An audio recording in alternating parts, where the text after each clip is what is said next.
রাজবংশী জনগোষ্ঠীর জননেতা মুক্তির কান্ডারি সম্পাদক মানে মোহনলাল সিংহ দাদা আমরা হলদিয়া গামছা আর গুয়া পান দিয়ে বরণ করেছি। সবাই অনেক হাত হাতে আর অনুভূতি দিয়ে জোগাড় দিবেন।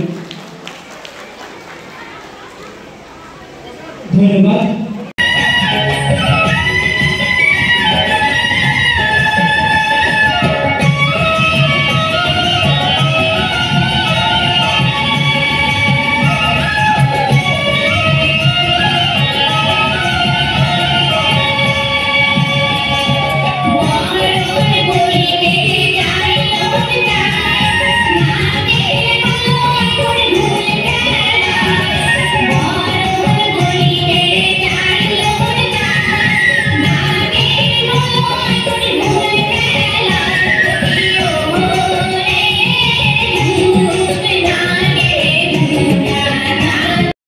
জননেতা মানি শ্রী বংশীবদন বর্মনের নেতৃত্বে আজই উত্তর দিনাজপুর জেলার কর্মী সভা অনুষ্ঠিত হইল।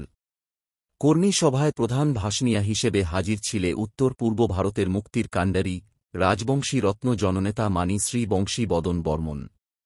হাজির ছিলে গিকপা কেন্দ্রীয় কমিটির কনভেনার গিরিজাশঙ্কর রায়, কেন্দ্রীয় কমিটির যোগাযোগ সম্পাদক মানি মোহনলাল সিংহ, দার্জিলিং জেলা কমিটির সভাপতি মৃত্যুঞ্জয় রায়, কেন্দ্রীয় কমিটির সদস্য বিশ্বজিৎ বর্মন, উত্তর দিনাজপুর জেলা কমিটির সভাপতি রাজু রাজবংশী, সম্পাদিকা পপি সিংহ সহ বিভিন্ন ব্লক থেকে আইসা ক্যাফে এর কর্মী ঘর।